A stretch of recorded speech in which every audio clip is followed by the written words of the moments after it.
Hey everybody, Brian here. As you know, at Crazy Good Turns, we tell stories about people who do amazing things for others. And we get those stories from listeners like you. We wanted to start out this show by saying thanks to Marvin Gold.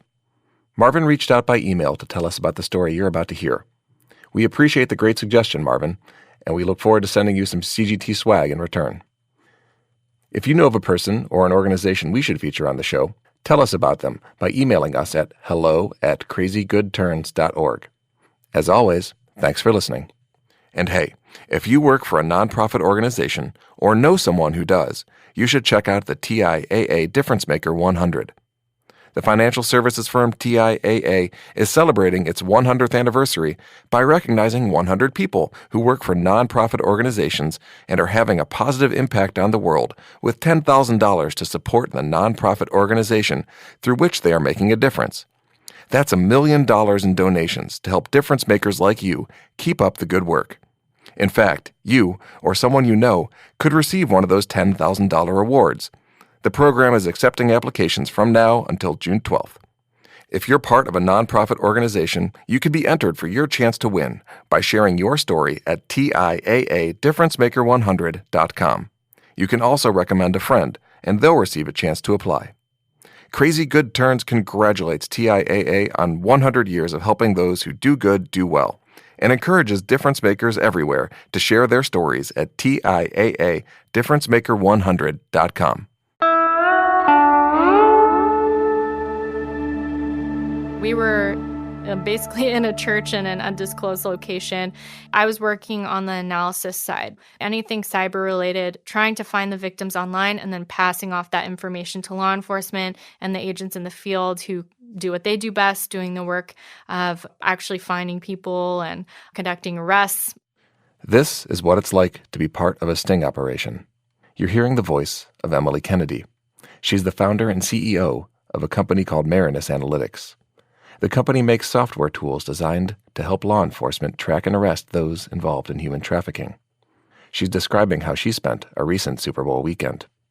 We're all in there about, 15 hours a day in the dark, all on our computers, looking for victims, passing info back and forth. And we would just work pretty much nonstop.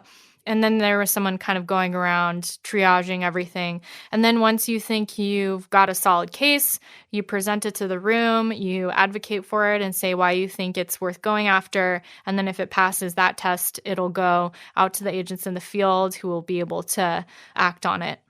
I'll be upfront that this episode won't have the same sort of uplifting, feel-good vibe that many Crazy Good Turn shows have. It can get a little dark at times. Some of the descriptions you're about to hear may be upsetting. But all of that being said, we think you'll find Emily's story remarkable. It's about a person who, at a very young age, learned about something wrong with the world. Then she channeled all of her efforts and ability into fixing it. Today, Emily is helping local, state, and federal law enforcement fight back. This is Crazy Good Turns. We tell inspiring stories about people who do amazing things for others. I'm your host, Brian Sabin. Before we get into the episode here, we should really explain a little more about human trafficking and sex trafficking and what they really are, because there are some massive misconceptions about how they work. Sex trafficking is hiding in plain sight. Back in the day, I would say 10 to 20 years ago, human trafficking and sex trafficking happened on the street. There would be a typical part of town where the traffickers would typically be watching their the traffickers would be watching their victim. The trafficker would be sitting in a car down the street watching their victim work, kind of supervising, and then the victim would be on the street trying to get buyers. Since the advent of the internet, now it's possible for these traffickers to advertise their victims online, which gives them a broader audience of buyers. It allows them to make more money, and it helps the traffickers stay more anonymous because the only information out there that's obvious is the victims in the advertisements who are being sold. And the traffickers are able to stay more in the shadows and not be noticed as easily. And I think it's easier for them to pretend that their victims are at will people working in prostitution and not the victims that they actually are. So what you have today is this entire underground economy taking place right in front of us. There are advertisements for sex on public websites. Emily says that more than 100,000 new ads go up every day. To an untrained eye, these ads might look like personals, but peel back the language, and it's clear that there's a transaction taking place. Typically, a trafficker will put up an ad for a victim on an online classifieds website. Sometimes the traffickers will even have the victims themselves write the ads. And then they'll put up contact information, typically a phone number. Every now and then you'll see the writing in the ad indicate that the person is younger or that they're willing to do more risky sexual acts, both of which could potentially be a red flag that it's a human trafficking case. People call human trafficking modern-day slavery, but most of the time it's slavery that takes place without chains, at least not physical ones. It's far more sneaky and manipulative.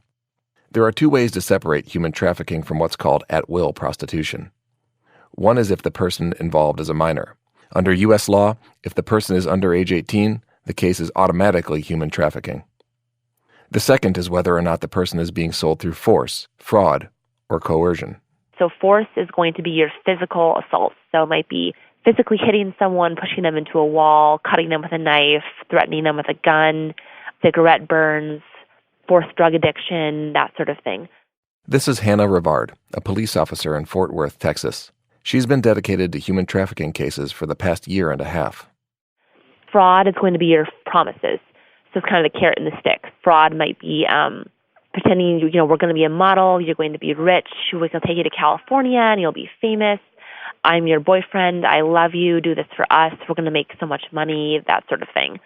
Coercion is going to be your threats, generally. It's more psychological threats, such as, I'll hold your ID. If you do anything wrong, I'm going to report you to the police or to CPS.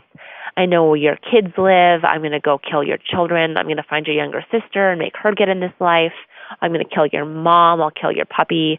It could be anything that's sort of a psychological coercion or breaking down of an individual. All these are pretty specific examples. Are they ones that you've seen in your work firsthand? Yes, I've seen many of these in our cases, absolutely.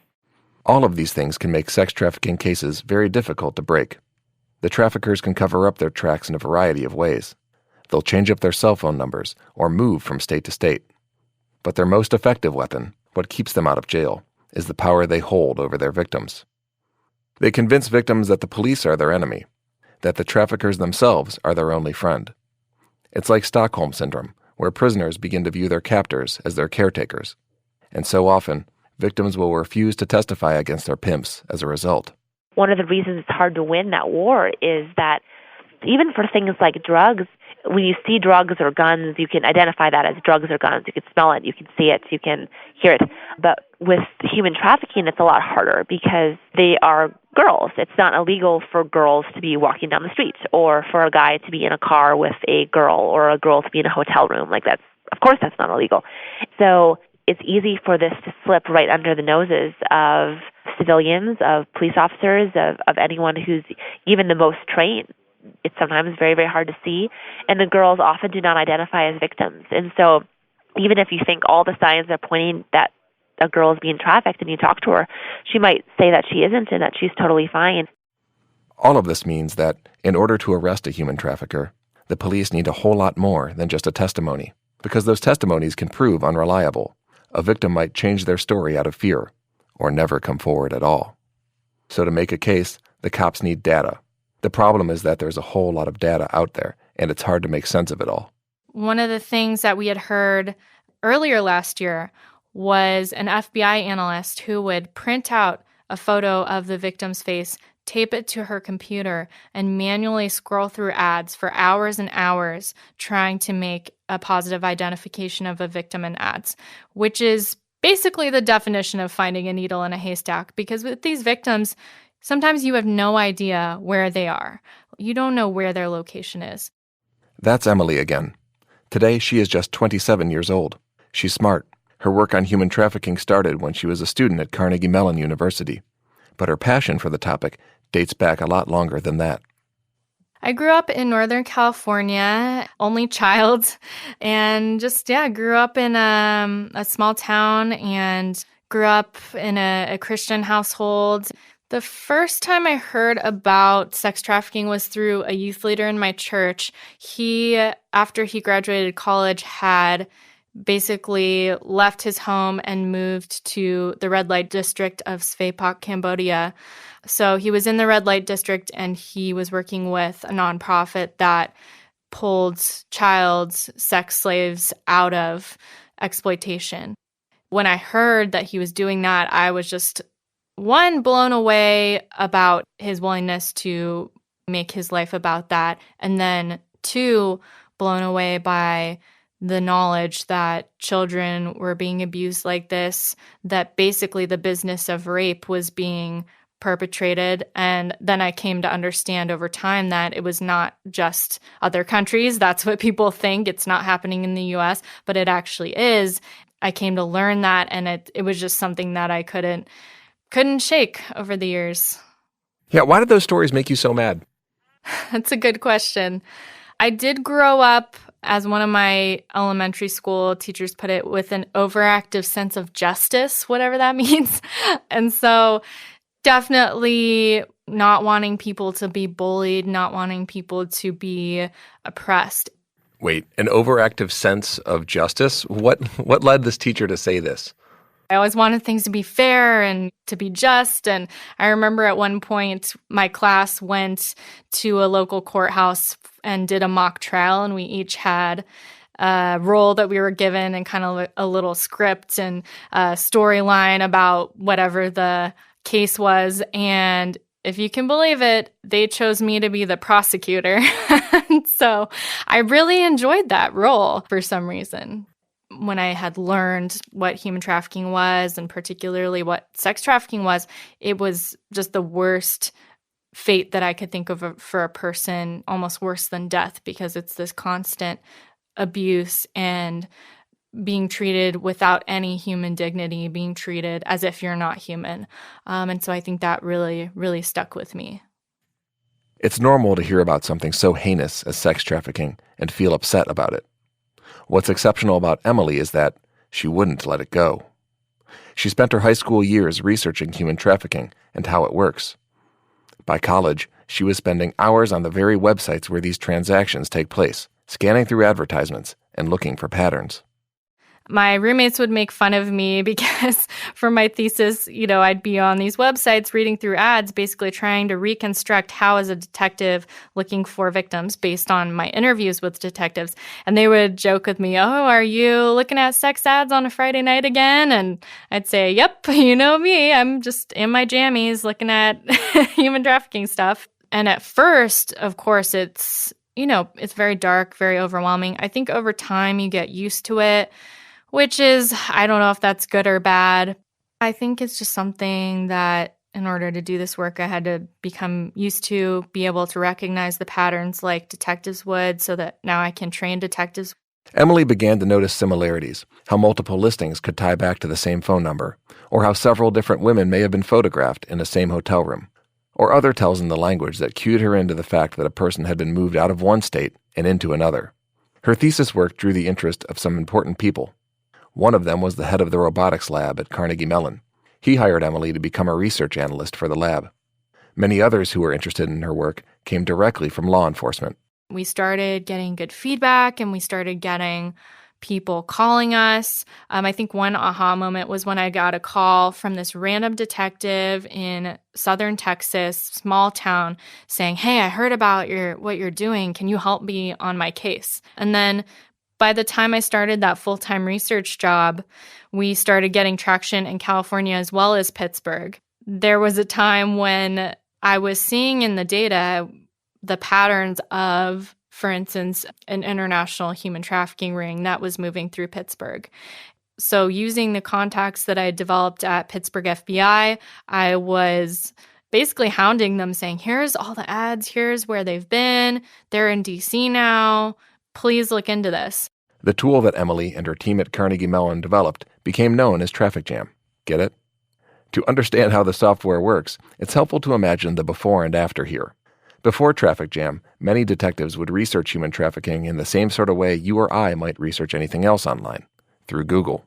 They'd run searches for hours on end, looking for any clues that might help tie their cases together. Traffic Jam is like having a supercomputer that runs all of those searches for you on every imaginable platform, all at once. Instead of having to click and open listing after listing on these websites, the program helps investigators see all of them. From there, they can follow the digital tracks of these traffickers and their victims. Traffic Jam has hundreds of millions of these escort ads, and we keep them forever to enable them to be accessible to law enforcement. I can't share too many specifics about how they find the ads, but what I can tell you is that the artificial intelligence is able to pull together all of the ads written by a person or group, regardless of things like changes in contact info, changes in phone number. So in Traffic Jam, with just the click of a button, detectives can actually pull together all of those ads using the AI, and then that allows them to see all of the burn phones used by the group, all of the pictures. It enables them to plot their travel over cities and states, to kind of plot the timeline of the case. And so it really pulls together all this information in seconds, things that they would have otherwise had to take days and even weeks to piece together. Traffic Jam also has facial recognition software. There were more than 3 million faces cataloged in these advertisements to date. We find that face search has about an 88% success rate with our users in finding positive matches of victims. And so the fact that we were able to take a scenario like that, where an analyst is spending hours and hours scrolling through ads, and then enable them to turn it into a really 5-second process, basically, by which they can find and verify their victim. The cops and the feds have been quick to adopt the tool. We have hundreds of local, state, and federal law enforcement in the U.S. using Traffic Jam, and then we also have law enforcement in Canada who uses it. We're working also on our international expansion. Particularly right now, we're focusing on the United Kingdom and Europe. So we're working and developing relationships with various law enforcement and nonprofit groups there in order to expand. Emily says her team is aware of at least 300 human trafficking victims who have been rescued through the use of their software. For Emily and her team, most of these cases don't have a dramatic ending. There isn't some heroic rescue. They typically learn about a rescue secondhand, but she says that's all her team needs to hear in order to know that their work is making a difference. I remember getting some of the first emails saying, hey, Traffic Jam was used to find my victim. I had been tracking her. I couldn't find her in Google. I knew she was a victim, but I had lost track of the trail. And Traffic Jam within seconds helped me find that victim, helped me find her current location, and I was able to go out and conduct a rescue. And just every time we hear that, that's what makes all of the work worth it. And back when I first started this work as a researcher, I said, if all of this work results in the rescue of one person, then that is worth it, because that person is of infinite value, and that's why we do the work. There is a lot more work to be done. The National Center for Missing and Exploited Children says that every year, 25,000 more runaway children hit the streets in the U.S. There, 1 out of every 7 will become victims of human trafficking. The United Nations reports that at any given time, there are up to 2.5 million human trafficking victims worldwide. Legislators and business are starting to take notice. The online classified site Craigslist recently removed personal advertisements. The website Backpage.com, which is where many of these transactions took place, was recently shut down, and its operators were arrested, something that Emily said was long overdue. But fighting sex trafficking is kind of like fighting a hydra. When you cut off one head, others step up to take over its place. We saw many traffickers were celebrating the shutdown of Backpage. And you might ask, why were they celebrating? They were celebrating because they said, well, great, my previous victim who tried to work by herself, who was advertising herself through a website, now she needs me to advertise her, to screen clients, to make her schedule. When you think about the millions of dollars that Backpage was making, that they're no longer making, this is a huge market opportunity for other websites to fill that gap. And we've seen that. The good news is that Emily and Marinus Analytics and their friends in law enforcement already have those would-be successors in their crosshairs.